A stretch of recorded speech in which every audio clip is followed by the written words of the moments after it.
our system is an automated PCB inspection station that is targeted towards hobbyists, students, or small businesses. The idea is to use a Raspberry Pi camera and a Raspberry Pi to control the chassis of a 3D printer and use the camera to take pictures of a PCB and look for any type of defects, shorts, tombstoning that can cause during production. This is a much more economical system, and we're looking to make it open source so that anybody can either improve upon it or change specifications.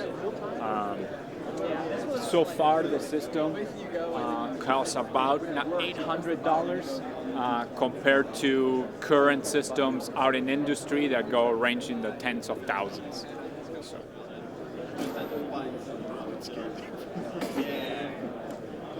What we're doing right now is reading the CSV file that is provided from the design of the PCB board.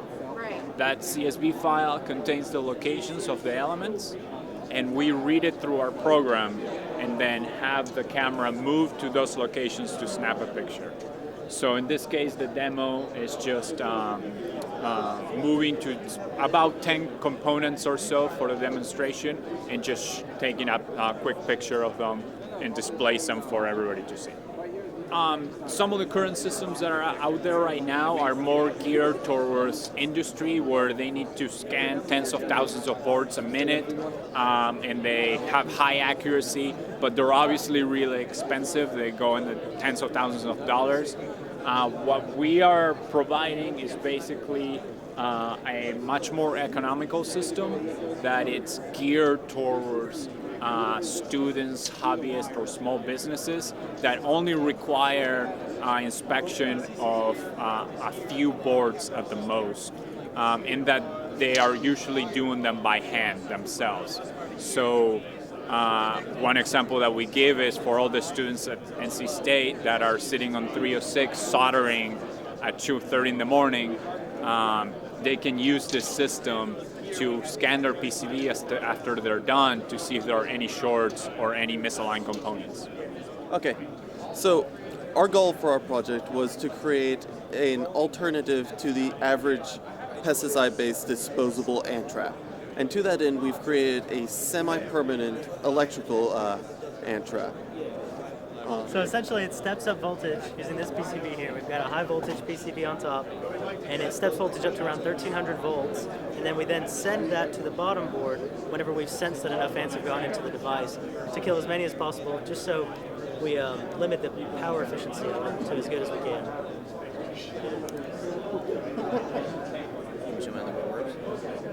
Okay.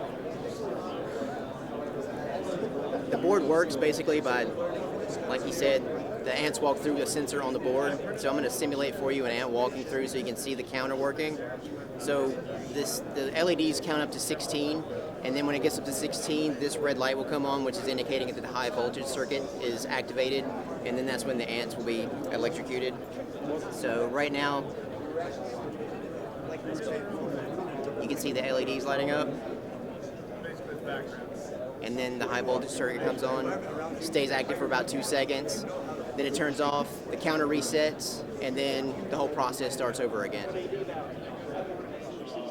What we did was we designed a circuit that has a daser-based circuit, so something similar to what's in a taser, to step up high voltage and get it around 1300 volts. So when there's a certain amount of ants in there, it will turn on, get up the high voltage, and then fry the ants inside. Yeah. So it's more humane than using pesticides. It is. This is instantaneous. It's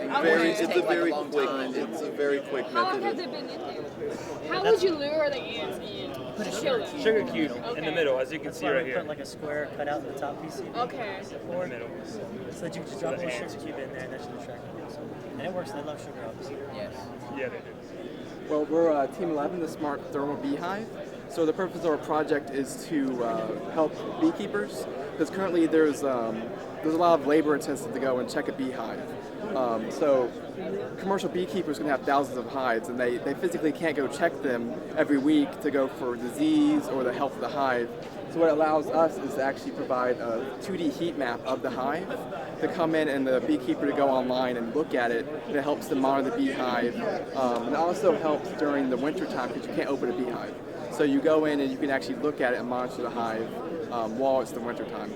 So the way our project works is that we have these thermistors on a strip, which gives us temperature, goes to an ADC.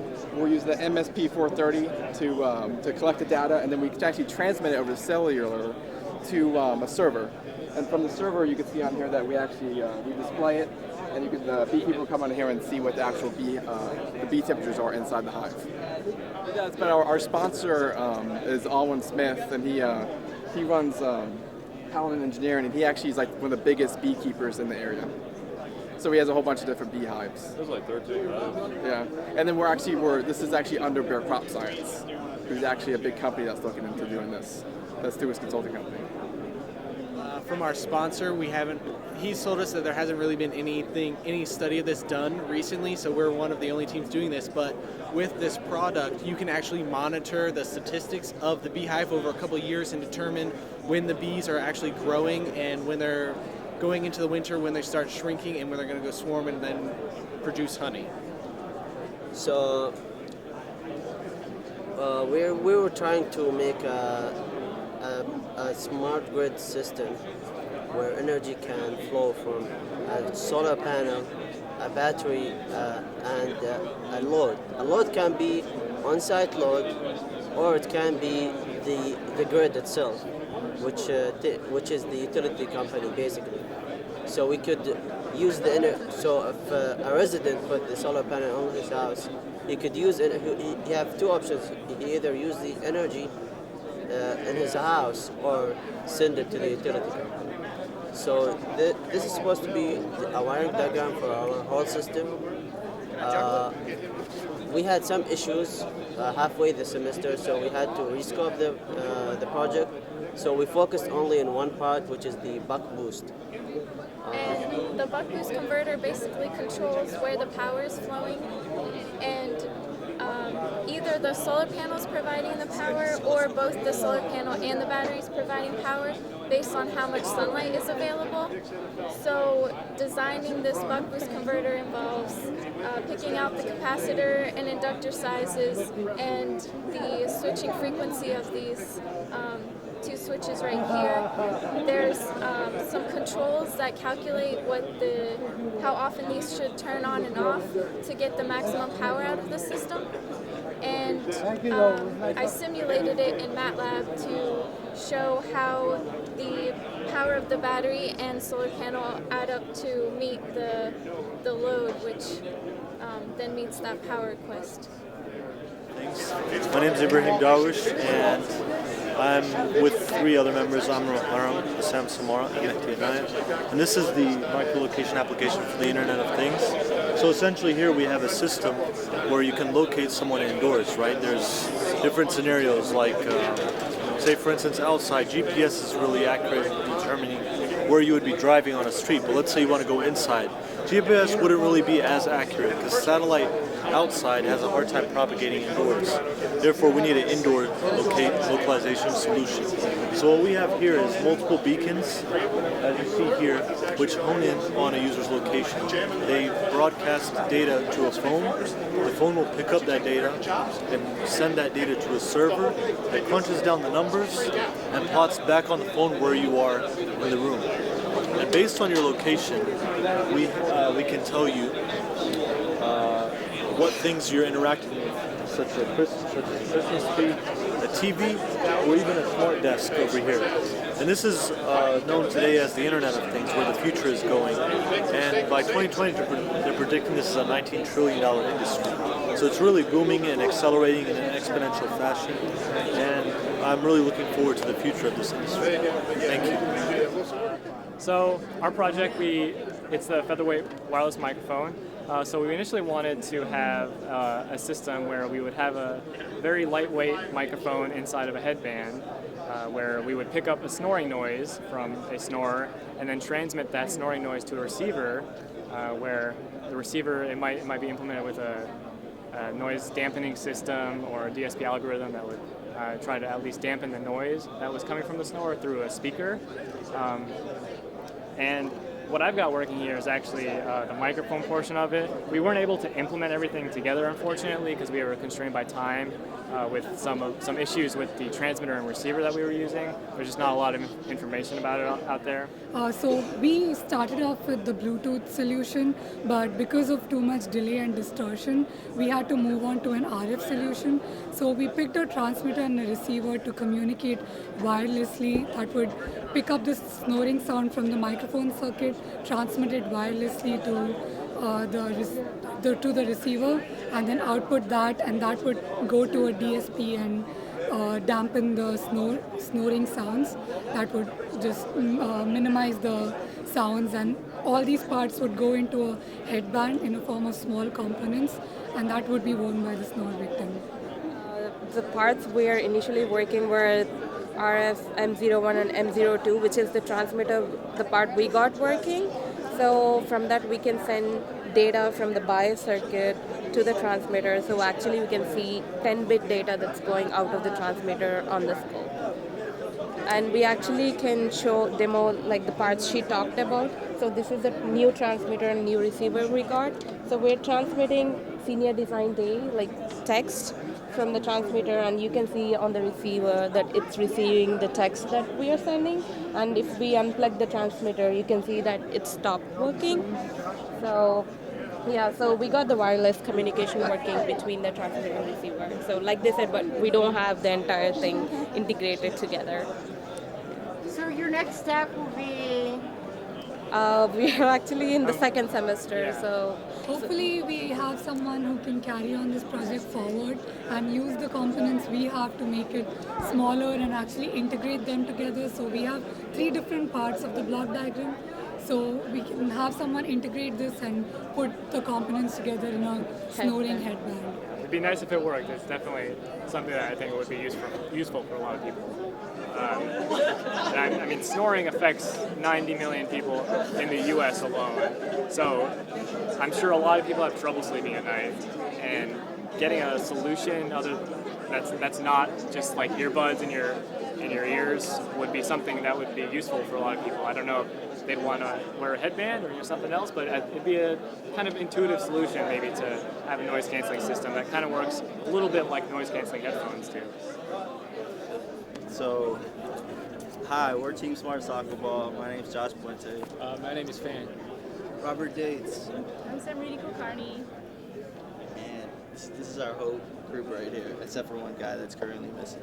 But our technology, our project we've been working on is a smart soccer ball. So the reason for this technology is we want to give a player a convenience for tracking their progress right at their home. So you could take the smart soccer ball, place it on the ground, kick it, and it'll give you feedback and metrics like speed and force and revolutions per minute right from your home. You don't necessarily need to go to practice to get better. Now you can just do it with the smart soccer ball. So we could go through a little drill of how it works. All right. So we have an iPad application that the user can use. We have 2 options. They actually use the simulation and also a learning mode. So in the learning mode, you can go through and slideshow pretty much allows the user to learn how to use the application. Now let's get to the actual application. So once you get started, first we have to connect to the ball. So now you can see live feed from the 2 sensors, the accelerometer and the gyroscope. Up here you'll see the real-time revolutions per minute. And once there's some force interacted on the ball, this ball in this 3-dimensional space will change its position as well as the speed and the force newtons. So I also have to calibrate the ball. This will help zero out these values. So now you have 0 values and it's ready with the 1 for the accelerometer as in the opposite direction of gravity. So now I'm going to pass this to Josh so he can go through the simulation. So as soon as I press start, it's gonna wait. It's gonna sit in the waiting response and wait for that initial kick. So I'm gonna press start. I'm gonna ask Fan to kick the ball. Okay. All right, go ahead, kick it, Fan. Okay, and then I'll press end. And as you can see, the ball moved in the direction of the kick, right there in the GUI. and he kicked it with the force of 1.2 newtons. And if you click results here, we'll plot your real-time speed, and as you can see, it's decreasing as it slows down. And down here, you'll see your average speed being at 4.2 miles per hour, with the average RPM of about 150. And then when you go back, you can just restart the simulation and start back from the stationary position. And yep, that's how our app works. Thank you.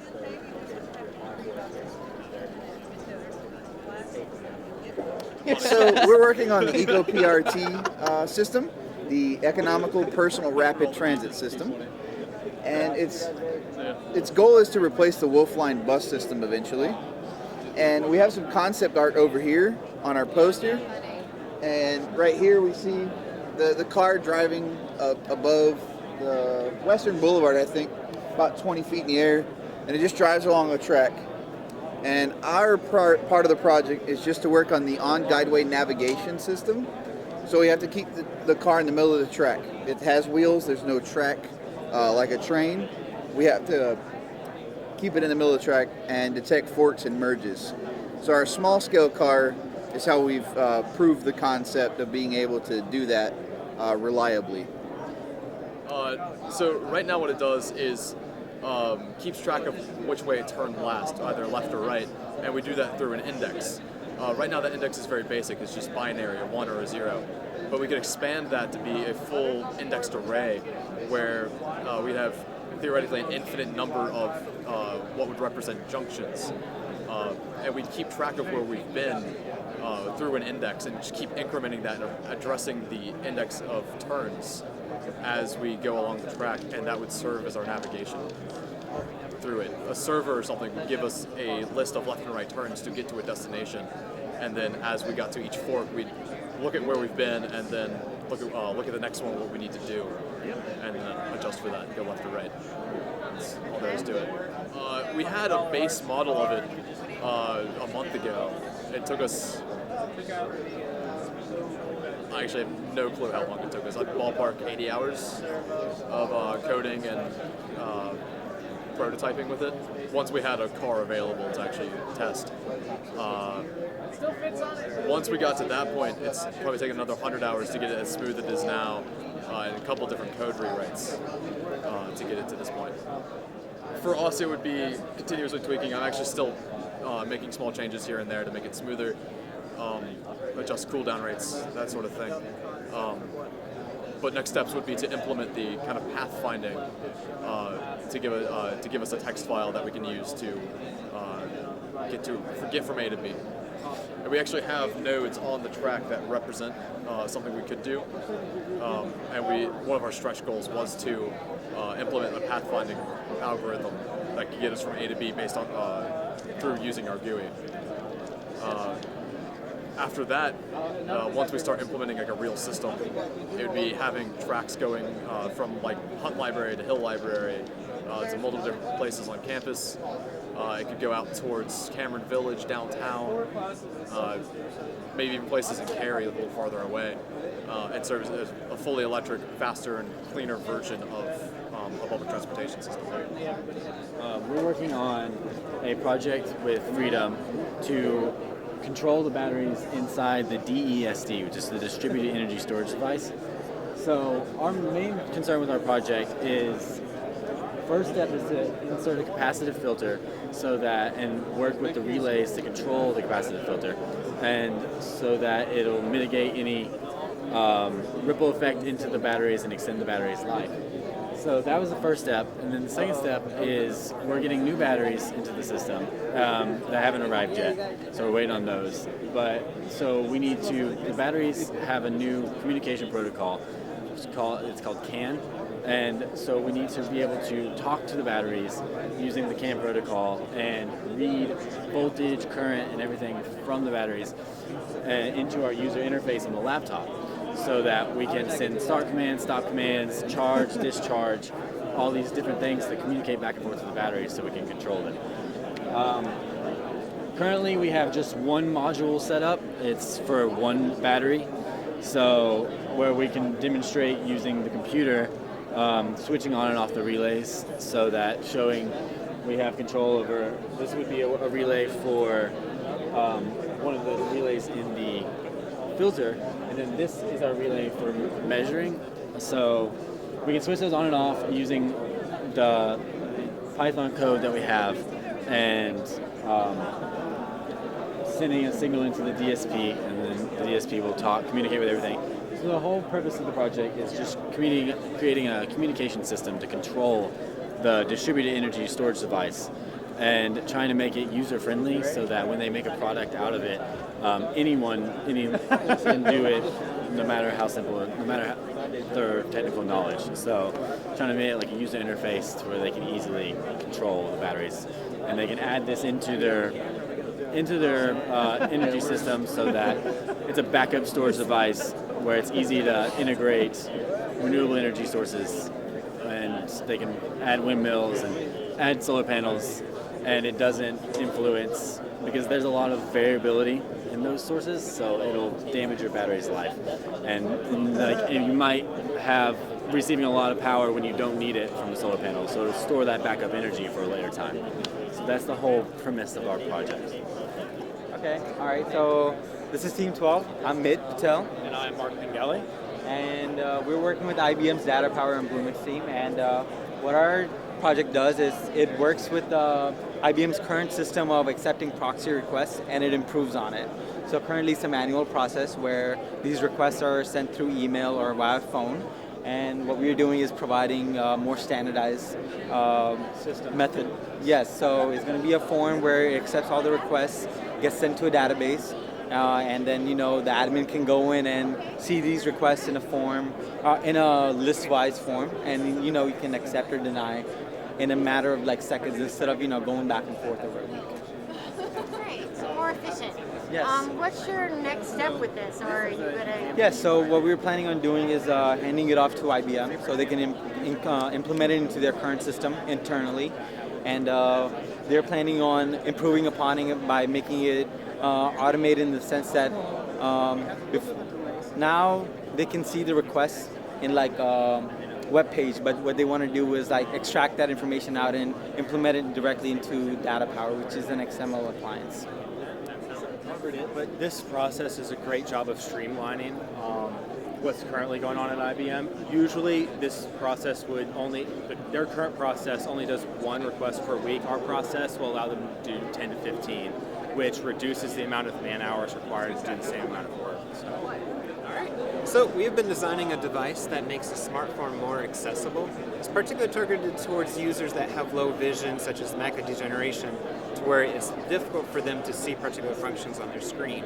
So this is an example user interface we came up with to demonstrate that. So, for example, if a user wants to be able to call their son, but not have to be able to remember the phone number or type it in, they can just hit a button on the device, and it'll go ahead and call them.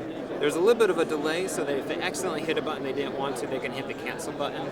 So it lights up, you hit cancel, it cancels it out. If we want to call a taxi, we can wait for that little bit of delay, and then they go ahead and it will call that taxi service. If a person wants to order their medicine, you can hit that button there. It'll load up an email saying, hey, I need to refill my prescription for metformin. My prescription is attached below. This is my phone number if you have any questions, etc. So there's various features that are on the smartphone that a user could take advantage of without having to see that particular thing. The buttons are easy to feel, and even if this is difficult for them to see, they can press this button when the device is awake, and it will read off each of the functions that are available on that, so they can listen to it, know where the button is located, and then press it accordingly. So basically our project is sponsored by IBM, and it's tracking and predicting the state of a building. So basically what we have is a sensor module, which you can see right over here. And it's a Raspberry Pi with a custom daughter board that has a bunch of sensors on it. And the sensors are tracking temperature, luminosity, barometric pressure, and also the number of people in the building. And the Raspberry Pi pushes the information to a database, which you can then display online using graphs such as this. Applications you could use this for. I know IBM was thinking about putting in Hunt Library to find places for students to study that they wanted, like do you want a well-lit place to study or a darker place? Do you want a place with a bunch of people or fewer people? Things like that. You could also use it in a greenhouse if you wanted to say, what levels of light and temperature cause my plants to go rest. So there's a lot of places you can put this in. Internet of Things, it's great. So the Internet of Things is basically connecting devices that wouldn't normally be connected to the internet. So the Internet of Things is basically why your refrigerator needs software updates. It's basically connecting the refrigerator to the internet so it can track data about you to better suit your needs. So it can tell you things like, hey, your milk is spoiled, or you need to buy more of this thing. That's a common household example, but really the Internet of Things is just connecting anything to the internet that wouldn't typically be connected to the internet. Hi, my name is Josh Krasnogor, and I'm with the Solar Powered Signage Group. What we have for you today is a complete off-grid solar-powered sign system that you'll be able to control from the comfort of your own office. And so what we have done is we basically eliminated the electrical trenching necessary that you would need to run your sign through grid electricity by putting up solar panels and a battery backup system. One of the larger signs that you typically see is an 8x12 pylon sign. All right, and these are the ones that are on the large poles, right? And so you think, okay, how far away is this sign from my building? Well, this could be anywhere from 100, 150, 200 feet, right? And what you're really going to see the savings in is not the energy savings, right? But it's the elimination of electrical trenching, right? Taking out completely the need to run wire and run conduit through the grass and through the blacktop all the way to your sign. And so you will see a return on your investment within the first year. So the very first challenge is we're figuring out how much do we need? How much solar do we need? Right? How much battery capacity do we need to make sure that this sign will turn on for 4 hours a night, every night, no matter the weather, no matter the month, no matter how much sun you're getting that day with clouds and all that, right? And so that was our first challenge. Once we completed that and figured out that we're going to need, 400 watts for the pylon and 30 for the directional, next came the batteries. We sized those to make sure that even in the coldest months when you lose a lot of the capacity, right, and even after a long time of use, you still have enough to have that charge for 4 days for 4 hours per night. Now, one of the most technically difficult parts about this was hands down, it was the control system. Making sure that the app is going to be talking to the sign correctly and that it's going to be turning on and turning off at the exact time that you want it to every night. And so luckily we had David Cox here, who really took ownership over that control system. So right now we're handing this over to Allen Industries to really take this to market. Okay? Now there is still a little bit of work that needs to be done as far as the control system and all that kind of little things that need to happen before this thing is ready to be taken to market. But we provided them a design that will be the basis of the whole new project that they'll be going into. Thank you. Thank you again. Thank you very much. Shauna, Bobby, thank you both very much. We've proven that we can do it. It's great. So we'd like to present this check. Thank you very much. Thank you very, very much. Thank you, Shauna. Thank you, Bobby. Appreciate it. Thank you for listening to me when I called and said, can you? So that was great. You answered the phone. We said we think we can. No, it was more of yes. And if you remember, we got this project in at the last minute. At the last right? minute, yes. So many people were interested in it too. So I'm glad we did that. No, thank you.